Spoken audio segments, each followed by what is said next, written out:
இன்னைக்கு 12th accountancyலேருந்து chapter ஃபர்ஸ்ட்லேருந்து 6th problem பார்க்க போகிறோம்.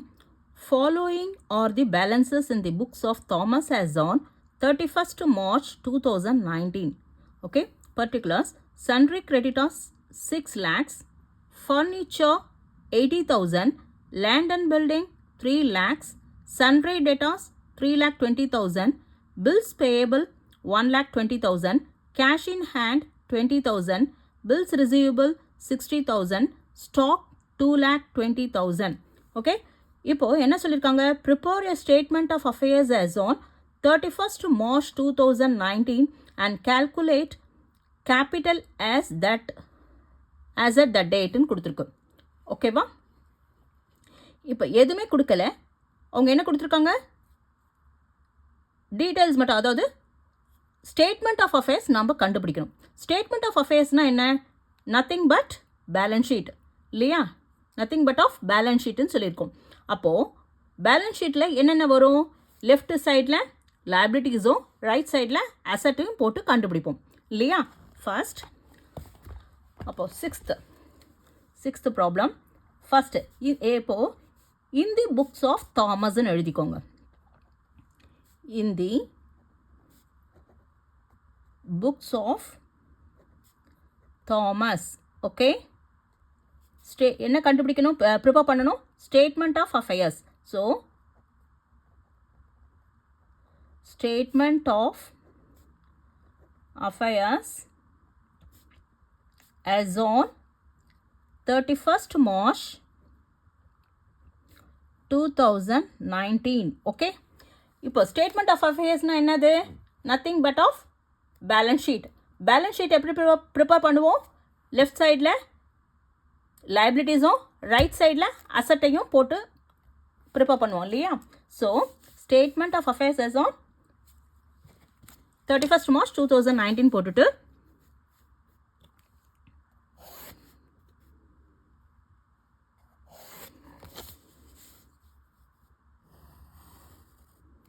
ஓகே, இந்த சைடு வந்து லைபிலிட்டிஸ், இந்த சைடு அசட்ஸ்ன்னு எடுத்துக்கலாம். ஓகே,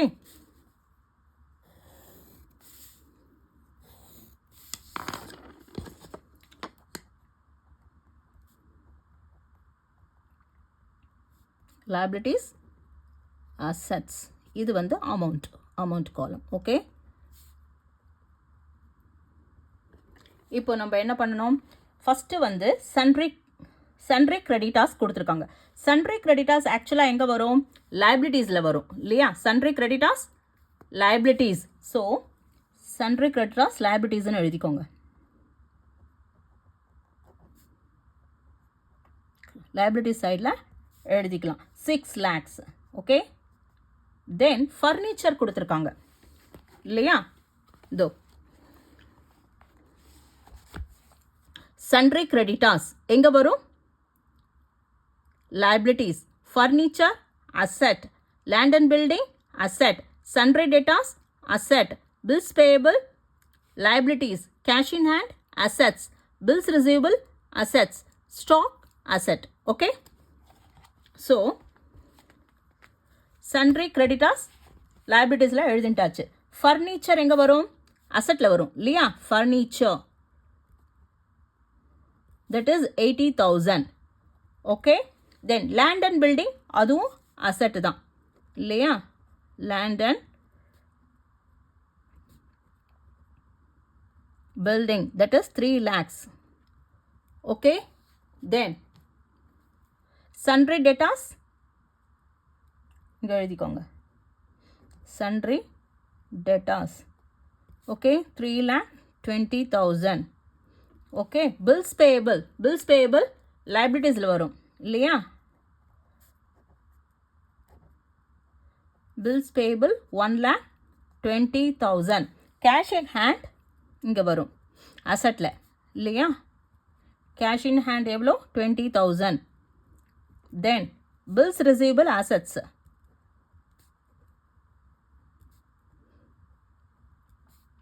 $60,000. ஓகே, ஸ்டாக்கும் இங்கே தான் வரும், அசட்டு தானே stock, that is 2,20,000.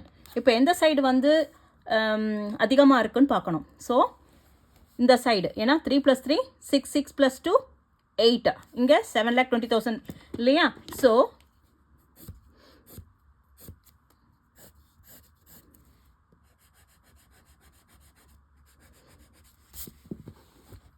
So 0, 0, 0, 0, then 8 + 2, 10, 12, 18, 20, 2, 3 + 3, 6, 6 + 2, 8, 8 + 2, 10. So 10 lakh. இந்த 10 lakh நம்ம இங்கே போட்டுட்டு இல்லையா பேலன்சிங் ஃபிகர்ஸ் 10 lakh இது 7,20,000 7,20,000 10 lakhல 7,20,000 போச்சுன்னா மீதி 8 6 7 8 so 2,80,000 இது கேபிட்டலாக எடுத்துக்கணும் ஓகே ஸ்டேட்மெண்ட் ஆஃப் அஃபேர்ஸ் கண்டுபிடிக்கும் போது ஓகே liability சைடில் பேலன்சிங் ஃபிகர் வந்ததுன்னா we have to take it as capital okay balancing ஃபிகரை கேபிட்டலாக எடுத்துக்கணும் அப்போ 2,80,000 வந்து கேபிட்டல் ஓகே that's it